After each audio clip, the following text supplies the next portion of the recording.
size, I'm not really about the acquisition price, because the handle, the larger price, it just works out We will be getting dollars at the end of the started. month. Yeah, absolutely. If I can handle So welcome to the San Fernando Valley chapter of the Mega Mastermind. This is our oldest chapter. We opened this as a San Fernando Valley club 2.5 years ago, in January of 2013.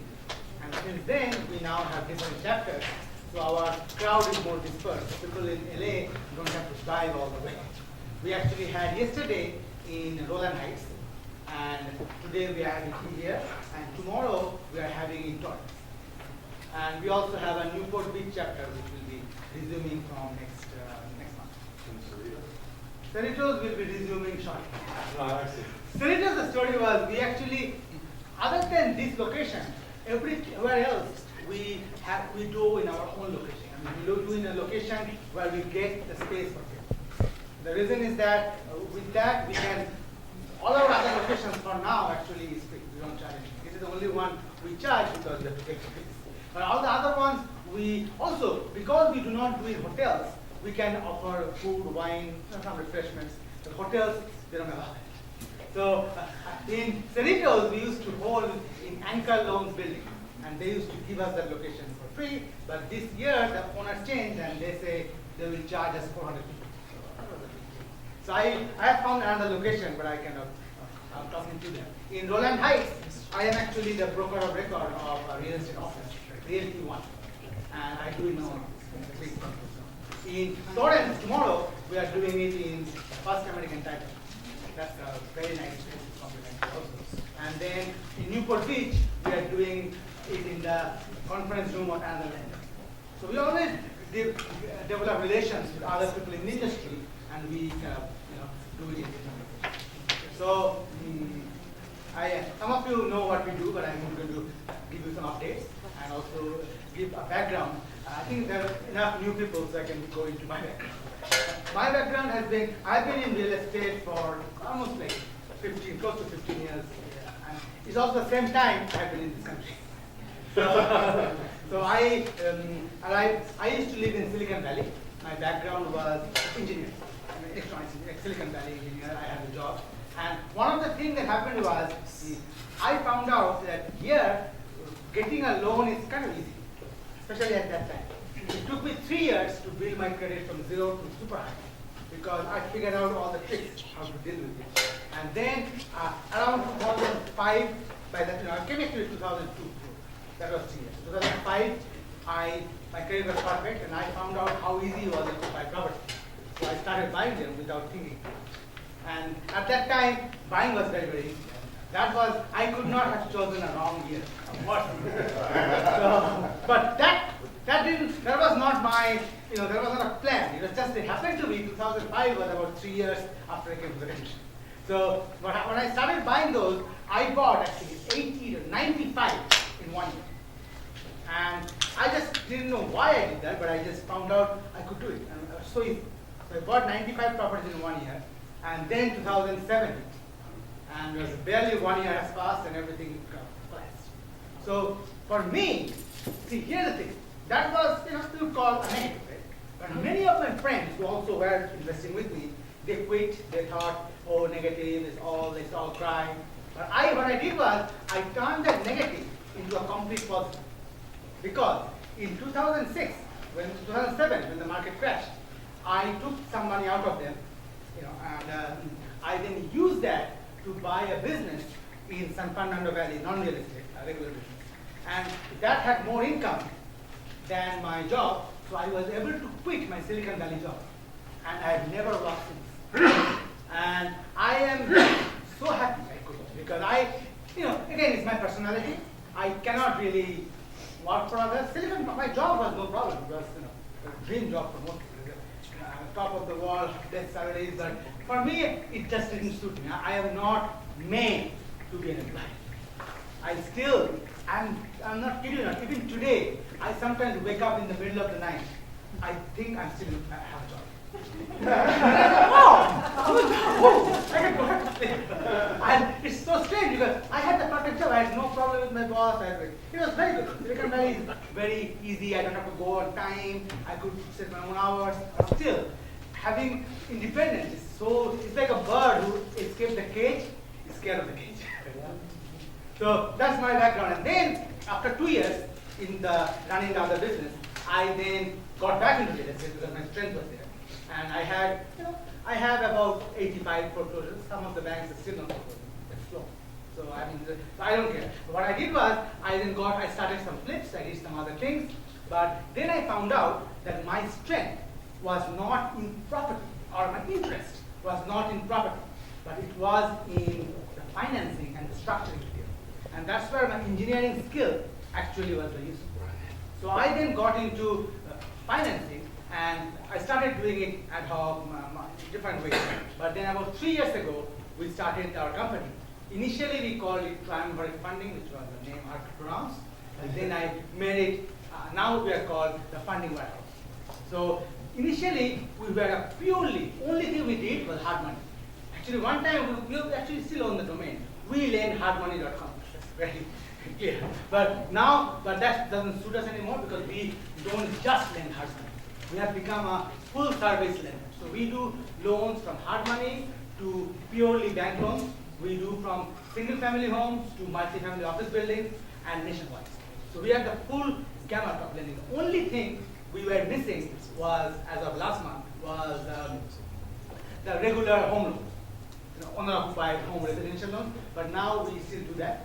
I do not do that in-house. We have a sister company in Florence who does all those home loans for us. So basically, anytime somebody needs any kind of loan or funding, then we have a. That's why if you got that green sheet, it describes all of our different things that we do and all kinds of loans. And we also do some loans which nobody else does, unique. We are the only one, I think, in the country who can fund earnest money. So, earnest money is basically the good faith deposit. EMD.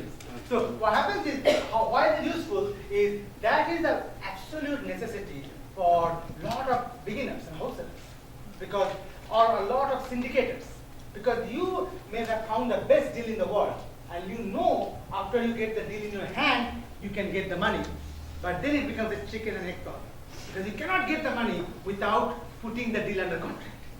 So, and you cannot put it under contract without the earnest money. So we kind of fill in there. We lend or we fund. We don't call it lend, it's not a loan. We fund earnest money, and I found a way in which it is perfectly safe for us, and it's an awesome product which is good for syndicators, rehabbers, wholesalers, all kinds. Because and our cost is very low. It's like $500 for every 10,000. Usually, on average deal in California, you need maybe 20,000 of earnest money. So for a $10,000, you can time 10 products, and maybe you wholesale 2 or 3, and the others you don't. But still, you make good income. So that's one of our awesome products. And we also we do not do wholesaling like aggressively, but if we get a property, we do wholesale, and we work with our borrowers on different wholesaling aspects. Like for example, I was discussing with somebody that one of the problems with wholesaling is if you know the short sales and REO, they do not allow you to do and or assign. And many sellers don't like and or assign. So we have a way, very legal, very solid way to get around that, using trust. We do all the work. So, and we also are among the very few lenders who will lend into that situation, because we understand the whole process, other people don't. So a wholesaler sells to a rehabber, and the rehabber comes to us for a loan, we'll fund them as a C lender to a trust. And we are completely aware of what is going on. And yeah, I can always explain later on. So you can, that's the, and only problem sometimes we face is some escrow and title companies do not like the concept. They are like, there's no reason, but some people just don't like to do something they don't do every day. So that's another new announcement. We now have an escrow company. It's called Caliber Escrow. So, and we are signing the contracts like as of now. So it's not signed yet, so we are still figuring out. But we will be running the Caliber Escrow. It's up in Woodland Hills, and they are, we will be, one of our specialization will be creative escrows for wholesale. So we will be the wholesale friendly escrow company, or the creative escrow company, because the escrow agent, one of the escrow agent I'm dedicating purely for wholesale deals. So if any problem, then I will explain to them, and I also have an attorney who will help if that, because the attorney used to refer business to other people, but I work with him a lot, so now he will refer all of that complicated escrows. So transactional funding for an overnight close on wholesaling, is that something that you can simplify by bringing money, or do you just collapse it so that funds are not needed? Yeah, what happens is we do transactional funding, but most of the time I can do it without, because you have that. not because of that. I mean, even without that I could do it. Okay. But with that it's just easier, because I don't have a. Then if the escrow company is dumb, I have to change it. Now I will not change it. But the fact is quite easy. If you do it using the trust, you don't need. That's why I find transactional funding is only needed if you do not know how to use some system. It's a lazy way. The much easier way. Every time people call me for transactional funding, I talk them out of it. Because I could have got a point or 2 points, but I would never. My goal is always to give the product they need, not the product I want them to have. And that's why I became, because a lot of times I'm the hard money, right? People will call me for hard money, but after I look at the situation, I wonder, this is not hard money. You can get a soft money. You have good credit, you have like 60 days to close, so why do you come to me? So now I don't have to throw them away. I say, okay, I can close you the soft one. So I'm kind of we focus on the solutions, not like one product fits all. Whatever the situation is, so transactional funding, my experience is we only close one. Other 9 of them, we help them close, and we didn't make any money, but we told them how to do it so they don't have to hire us. So I would always be very upfront, because again, they came to me for other things. If you do that to people, I don't want people to be one time. So this is why we do these meetings. So I'm always in front of people, and if somebody has an issue, they can bring it here. So, and that's one thing. And we also do, our specialization is we are among the very few who does the 100% financing. The 100%, that's mainly for fix and flip. We do 100% of purchase and 100% of rehab. The borrower still brings in the closing costs and the payments. And we, on that one, has a JV component. Because we are bringing all the money, we get not only the interest and points, but we also get equity at the back, the profit. And with our commercial properties, we believe in, we never look for profit. I mean, that's not even, then I will do everything. We actually have people look for profit. That's why I want them. If they find the properties, they found the best apartment deal ever. Then they come to us, if the deal is good, then we'll work with them. We'll raise the money, and we will all get a share in the building depending on how much you contribute. So key is contribution. I have heard people say, I got an email and I got a same email too, but let's joint venture. That's not the, you have to do something, you have to do the due diligence. So depending on how much you contribute in a deal, we will put you in a deal in commercial. So we have people, almost every day I get people sending us deals. We don't really, so I took the other approach. As a lender, I just stay back and help people learn the thing, and then they bring us the deals. And then when they bring us, we do the funding part, they do the other part, and we all share it somewhere. That's our philosophy. And also recently, a lot of people ask me that, I meet a lot of people, how do we work with you? We actually recently started what we call our affiliate for our business. Our affiliate program. And it's simple, because what we do is, as a lender, we are like a matchmaker. We match borrowers with lenders, with investors. That's another story. So, because borrowers, every time somebody brings us a borrower, we will give them a handsome referral fee. Every time somebody helps us find a private lender, we'll give them a very handsome referral fee. And that usually is like a quarter, 25% of what we get. And we are very transparent. We know exactly how much we make. And we are not stupid. We try to make the most we can. So you will be on our side. You will get the 25% of whatever we can make. So that's why, if somebody wants to work on something, then people go to these meetings all day. If they find us a borrower and lender, we get an extra business, and we don't mind paying for that. So that's our affiliate program we just started. And also, there are some flyers there. We have a deal on the Long Beach. That's the very, very interesting deal that we have. It's basically 11 buildings, and 11 buildings, total of 45 units. So there are some are 4-plex, some is 5-plex, some is 5-plex. It's all combination. Total of 45 units.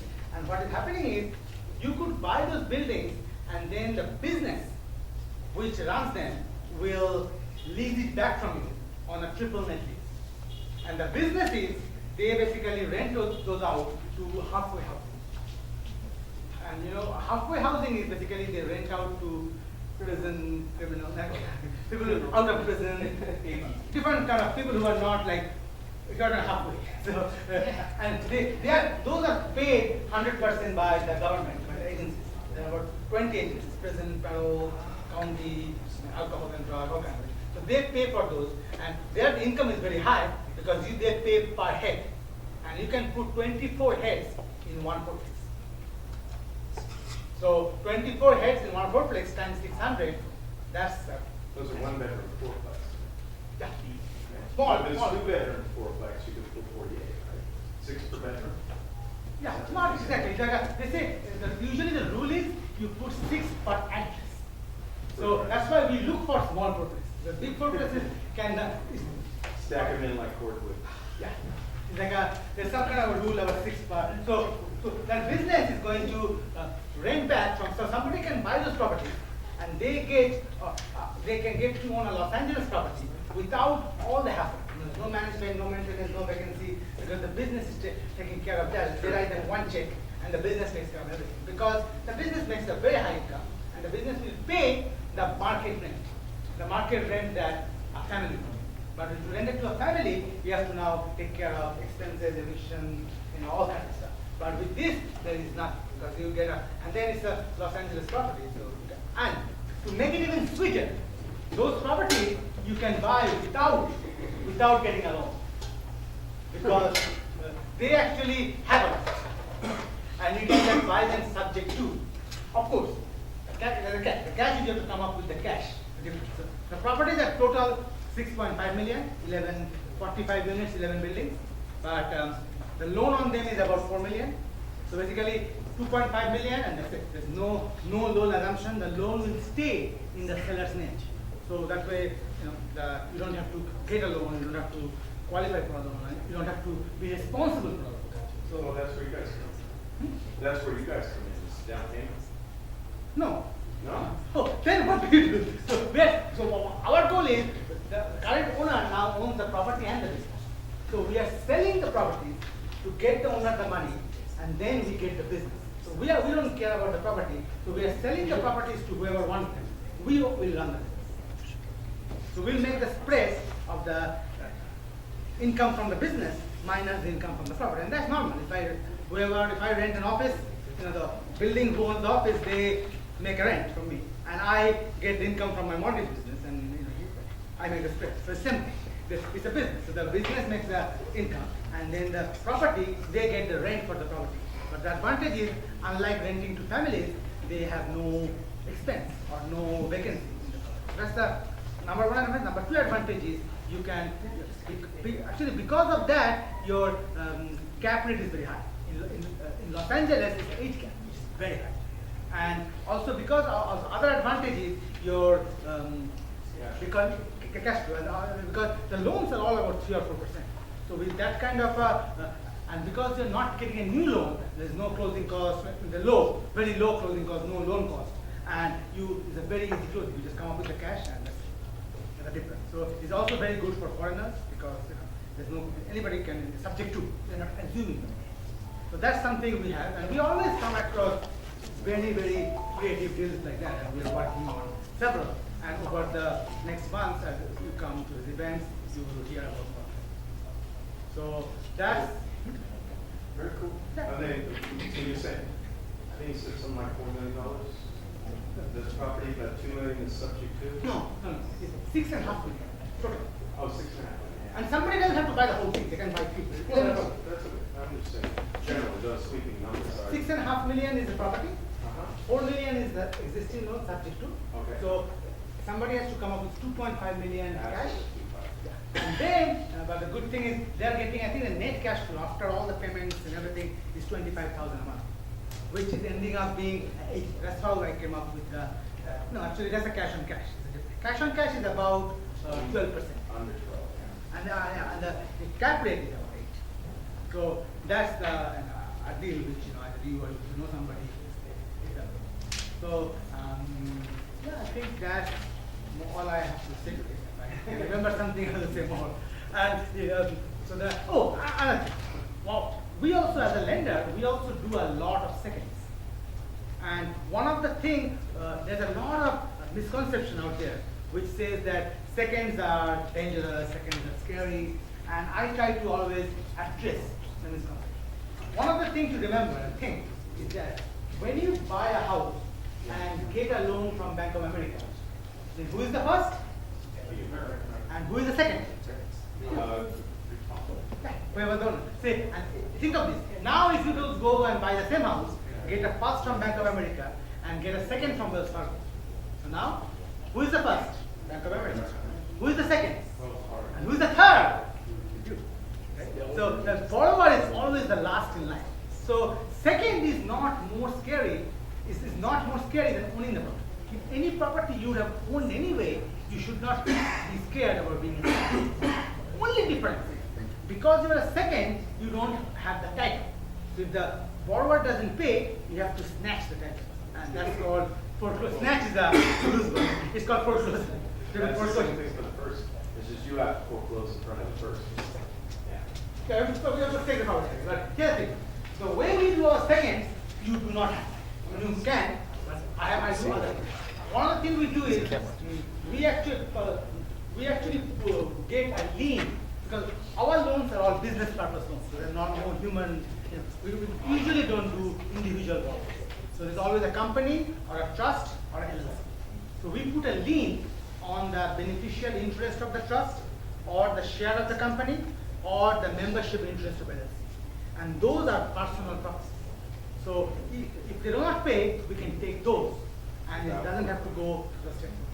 Number 3 thing, to make it even stronger, what we do is we make the lender one of the corporate shareholder or LLC member or a trust beneficiary with the borrower. So they are kind of, and then they have an agreement. Say for LLC, it will be a LLC operating agreement. And the agreement will say if the other member does not pay, then this member takes over the work. It's kind of like two people entering into a partnership, and they say, if you do not do what you're supposed to do, then you don't get the partnership. So now we have 3 ways of taking over the property. Sort of like a prenup. Yeah, yeah, exactly. That's interesting. So we have 3 ways. Okay, so you can foreclose, you can snatch the membership interest using the UCC, or using the operating agreement you can take. So because there's 3 ways of getting that, then it reduces the risk. So you know worse off being a second than if you were